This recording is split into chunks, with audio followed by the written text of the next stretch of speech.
Merci à mon collègue. Aujourd'hui, j'ai le grand honneur de présenter ce projet de loi pour une stratégie nationale relative à la maladie de Lyme pour la deuxième lecture. C'est un grand honneur parce que je suis assez certain que quand nous sommes comme députés, comme nous sommes capables de travailler ensemble, tout est possible. Donc, aujourd'hui, j'ai l'honneur de présenter un projet de loi, mon projet de loi, et si je le pouvais, je retirerais mon nom de ce projet de loi et je mettrais le nom de tout le monde, car il s'agit d'un effort de collaboration. On peut le voir aussi dans le cadre du processus qui a mené à ce projet de loi.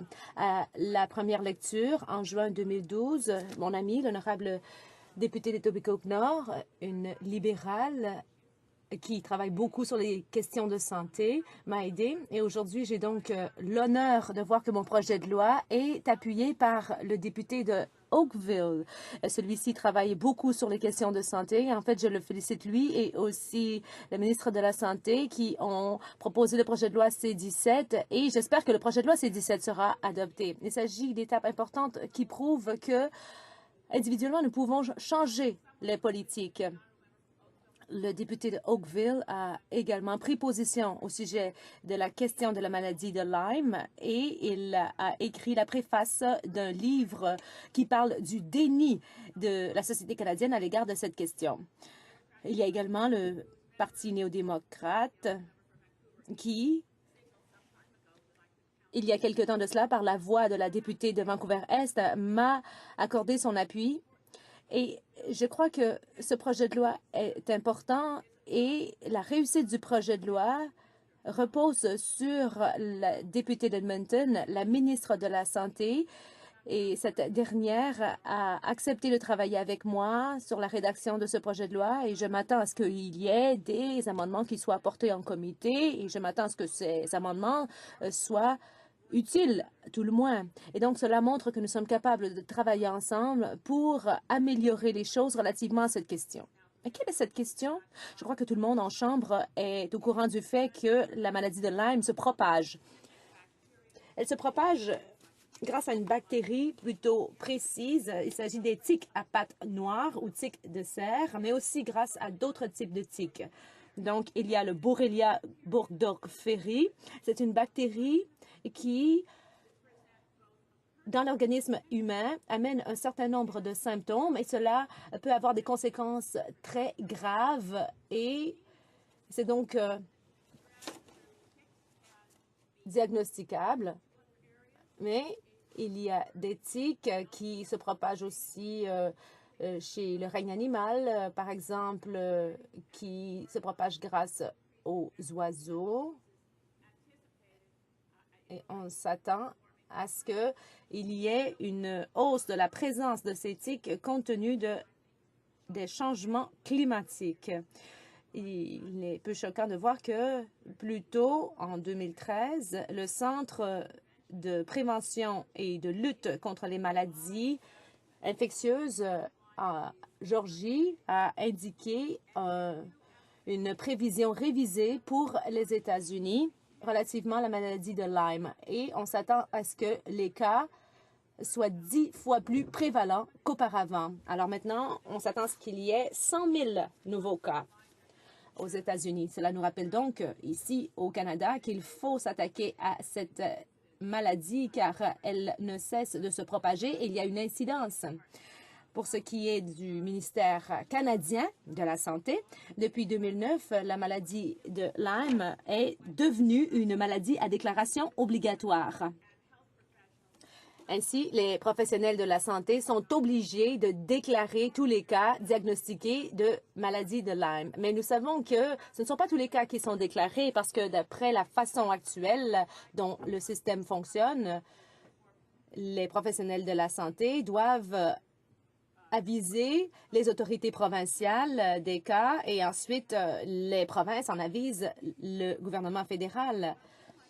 Mais je crois que mes collègues de part et d'autre de la Chambre vont comprendre que rien que de par nos expériences et du fait que nous avons reçu des pétitions à cet égard en Chambre, car on enjoint le gouvernement de créer une stratégie nationale. Et donc, on peut en conclure que ces chiffres sont faibles. Et si on regarde la prévalence aux États-Unis, ce qu'il faut, c'est une plus grande sensibilisation pour bien comprendre l'incidence de cette maladie.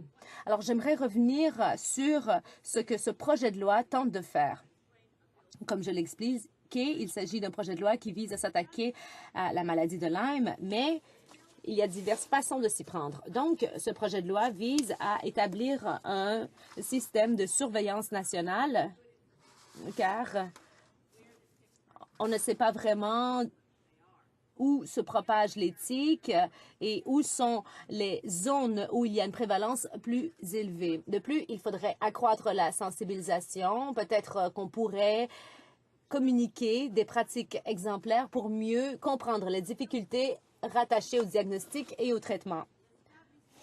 Ligne directrice concernant la prévention, le dépistage, le traitement et la gestion de la maladie de Lyme, lesquels contient entre autres la norme nationale de soins recommandée qui fait état des meilleures pratiques actuelles pour le traitement de la maladie de Lyme.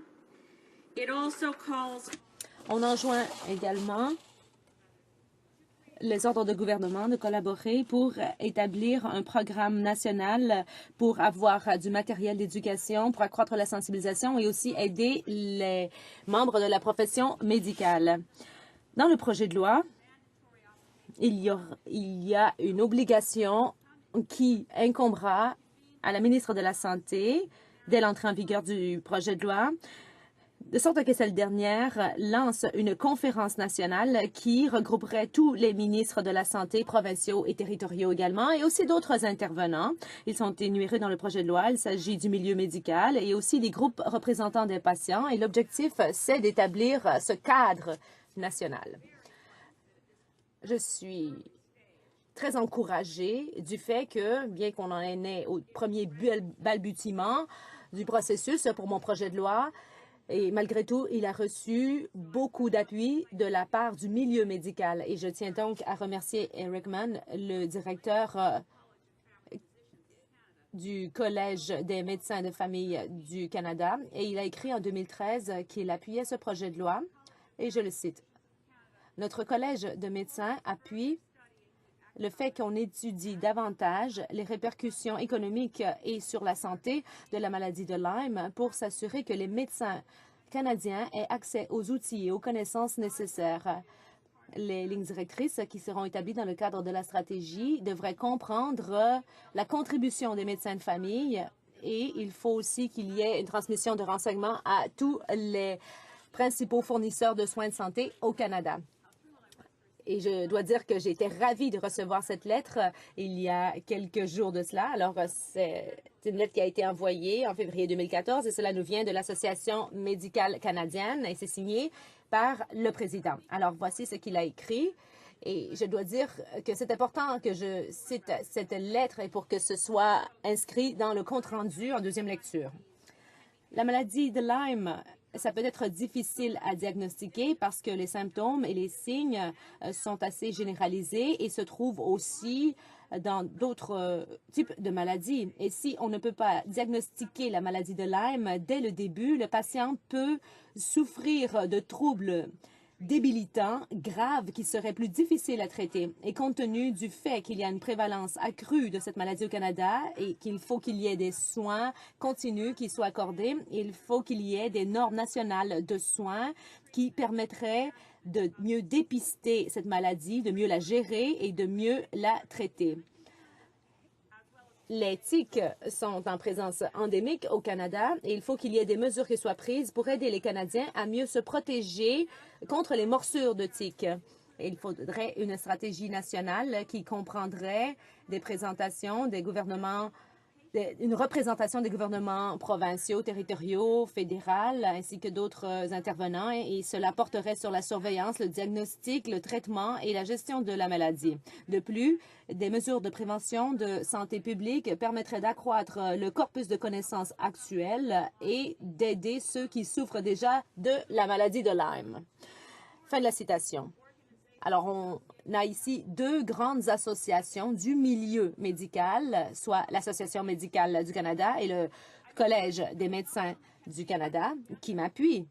Alors, je suis donc convaincue que nous pouvons collaborer à titre de députés et quel que soit notre parti, mais je crois aussi que ce qui est prévu dans le projet de loi, c'est-à-dire de mettre sur pied une conférence nationale pour enjoindre les responsables d'agir dans le milieu de la santé, chez les autorités sanitaires aussi, chez les médecins. Alors, ce sont eux d'ailleurs qui doivent diagnostiquer la maladie de Lyme, mais ce n'est pas toujours facile. De plus, il y a des groupes de patients qui seront représentés à cette conférence. Ce sont eux qui ont revendiqué de l'aide et pour bon nombre d'entre eux, c'est à la suite d'années et d'années de souffrance. Donc, je suis ravie de voir que le milieu de la santé m'a appuyé, mais j'aimerais également parler des groupes de patients. Moi, je n'aurais jamais pensé qu'un jour, je déposerais un projet de loi sur la maladie de Lyme. Mais j'ai une amie qui m'a annoncé qu'elle souffrait de cette maladie. Elle vient de la Nouvelle-Écosse et elle était dans sa chaise roulante. Et elle m'a dit qu'il s'est produit un truc. Elle a été mordue par une tique et puis maintenant, elle se retrouve totalement handicapée. Je ne savais pas. Et Brenda m'en a appris là-dessus. Et lorsque j'ai déménagé à Saanich Gulf Islands, c'est que j'ai déménagé là, donc j'ai continué de rencontrer des gens qui souffrent de cette maladie. Et c'est triste de voir Nicole Bartels, une jeune femme très intelligente qui ne peut pas fonctionner car elle n'est pas en chaise roulante, mais parce que la maladie s'attaque à son cerveau de temps à autre et elle n'est pas capable de se concentrer et donc de poursuivre ses études. Sa mère et elle ont rencontré bon nombre de personnes qui sont en chambre aujourd'hui et elles sont là pour appuyer le projet de loi C-442 et cela sera bon car cela va permettre d'accroître la sensibilisation. Alors James, Michael, Eric et sa famille, il y en a beaucoup et je sais que la décision de déposer ce projet de loi vient surtout de l'influence de Eric et de sa famille. Et donc, je tiens à les remercier. Mais c'est difficile de proposer un projet de loi qui permettrait de changer des milliers de vies. Lorsque nous allons travailler sur ce projet de loi, il faut garder une chose à l'esprit pour garder l'espoir. Et il y a des gens qui sont venus me voir et qui m'ont dit « Bon, soyez prudente, parce qu'il ne faut pas non plus semer la terreur. Il ne faut pas que les gens aient peur de sortir et de se faire mordre par des tiques. » Mais il semble que, en ce moment, les jeunes ne passent pas assez de temps dehors, ils ne jouent pas assez dehors. Il faut qu'ils aillent dans la nature, il faut qu'ils en connaissent d'aventure sur la nature et ça permet le meilleur développement et un meilleur épanouissement pour les jeunes à tous les niveaux. Mais bien sûr, on avait le problème de la couche d'ozone et puis il y a le protocole de Montréal qui a permis de renverser la vapeur. Mais au fil des années, et là je vais parler de quelque chose qui ne se produisait pas lorsque j'étais jeune, un phénomène qui n'existait pas, eh bien il s'agit du rayonnement, les rayons UV. Et on dit aux enfants maintenant qu'ils doivent porter de la crème solaire. Mais lorsque j'étais jeune, on ne faisait pas cela. Alors il faut y penser, il faut ajouter ces éléments dans nos routines quotidienne. Alors maintenant, lorsque les enfants vont à l'école, vont à l'extérieur, il faut vérifier qu'ils n'ont pas de morsure de tique. C'est du gros bon sens. J'aimerais parler aussi du fait que la maladie de Lyme peut être prévenue. Voilà pourquoi il est censé d'avoir une stratégie. Alors, si vous êtes sensibilisé à la maladie et que vous faites attention, alors vous pouvez prévenir cette maladie. Et deuxièmement, si le diagnostic est rapide et exact, alors le traitement va fonctionner. Le traitement ne prendra pas longtemps et vous allez pouvoir recouvrer votre santé totalement. Il y en a également qui souffrent de symptômes débilitants et continus. Et il faut continuer de les aider en poursuivant la recherche et en essayant de trouver des mesures et des traitements à cet égard. Et donc, je suis ravie de tous mes collègues qui vont prendre la parole aujourd'hui en deuxième lecture. Je vous remercie de votre soutien et avec votre aide, ce projet de loi entrera en vigueur. Merci. Questions et observations? Le député de Sault-Sainte-Marie. Merci, Monsieur le Président. J'aimerais remercier la députée de Saanich Gulf Islands d'avoir proposé ce projet de loi important. J'aimerais la remercier au nom de l'un de mes commettants qui souffre depuis très longtemps, qui a eu du mal à se faire diagnostiquer puis à se faire traiter. Il s'agit d'une femme qui n'a pas pu trouver de traitement adéquat au Canada et en fait, elle a dû être traitée à plusieurs reprises, à 3 fois en fait, je pense, au Mexique. Ma question est donc la suivante. Pour ce qui est des pratiques exemplaires et des traitements, j'aimerais savoir si la députée a pu procéder à un examen international au Canada, aux États-Unis, pour trouver les meilleurs traitements possibles. Merci, Monsieur le Président. L'honorable député de Saanich Gulf Islands. Merci, Monsieur le Président, et merci à mon honorable collègue de Sault-Sainte-Marie. Je veux indiquer clairement ce qui suit. Je ne suis pas médecin. Certains d'entre nous le sommes, mais je veux m'assurer que le diagnostic médical et que la recherche se fasse par des spécialistes médicaux à l'échelle provinciale et territoriale. Je sais que certains de mes commettants ont été traités aux États-Unis, au Mexique. À Radio-Canada, on m'a interviewé ce matin. Ils tentent là-bas de chercher de l'argent pour des traitements. Les députés, ce qu'ils peuvent faire, c'est d'établir un cadre qui permet à la recherche de s'élargir pour inclure les résultats. Mais on doit s'assurer qu'il est possible pour les professionnels de la santé de tenter de trouver les pratiques exemplaires. Ça peut se faire au Canada, mais il faut partager entre les différentes provinces et entre les différents pays également. Merci. Questions et observations, l'honorable député de Victoria. Merci, Monsieur le Président. J'aimerais commencer par féliciter et remercier mon amie et ma voisine de Saanich Gulf Islands pour son bon discours et son travail sur ce projet de loi. Pendant son discours, elle a parlé d'amendements qui pourraient être proposés à l'étape du comité. J'aimerais savoir si elle pourrait nous dire le type d'amendement qu'elle considérait comme étant acceptable. L'honorable député de Saanich Gulf Islands. J'aimerais remercier mon honorable ami et collègue de Victoria pour sa question. On pourrait commencer par donner un prélude. Je ne présume de rien, mais je me croise les doigts pour que le projet de loi soit adopté en deuxième lecture et soit envoyé en comité. J'ai eu la grande possibilité, la grande chance de discuter avec la ministre de la Santé pour savoir ce qui pourrait être acceptable selon elle. Bien sûr, je veux faire tout ce qui est possible pour que ce soit raisonnable. Je ferai tout ce qui est possible donc pour que les amendements soient adoptés. Je pense que les propositions qui ont été faites sont relativement raisonnables. Je ne veux pas, par exemple, qu'un projet de loi crée des conflits de compétences fédérales et provinciales. On pourrait changer certains termes pour ce qui est des normes de traitement pour adopter plutôt, par exemple, d'autres termes plus globaux. On parle d'une stratégie nationale et on donne un délai de 6 mois lors de l'entrée en vigueur du projet de loi, mais on peut prolonger le délai pour tenir compte des compétences provinciales. On pourrait parler plutôt d'un délai de 12 mois, par exemple. Je suis très impatiente de voir le projet de loi en comité pour que d'autres amendements puissent être apportés. Une autre question très courte, l'honorable député de Winnipeg-Nord. Merci, Monsieur le Président. Je serai très bref. J'aimerais revenir à ce qui a été dit au sujet de la nécessité d'avoir cette stratégie nationale. Les provinces examinent cette question de la maladie de Lyme et de ce qui peut être fait. J'aimerais que la députée puisse nous dire pourquoi il est si important qu'il y ait une stratégie nationale. Ainsi, on pourra mieux desservir tous les Canadiens. L'honorable député de Saanich Gulf Islands, brièvement. Merci à mon collègue de Winnipeg-Nord. Je pense que les raisons sont claires en ce qui concerne le contexte. Certains députés m'ont demandé pourquoi le gouvernement fédéral devait s'impliquer dans cette question. Contrairement à d'autres maladies, cette maladie-ci peut être prévenue. Cette stratégie nationale pourrait permettre aux Canadiens, partout au pays, encore une fois, si on revient à la métaphore du cancer de la peau et des rayons UV, Dans certaines parties du pays, on sait qu'il y a des tiques qui portent la bactérie.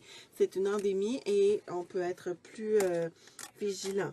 Plus on partage d'informations dans les différentes provinces et de pratiques exemplaires, et plus la communauté médicale profitera de ce que font les médecins dans une région du Canada par rapport à ce qui se fait ailleurs. Donc, partout au pays, on peut partager les pratiques exemplaires et ainsi les Canadiens seront mieux protégés partout où ils vivent.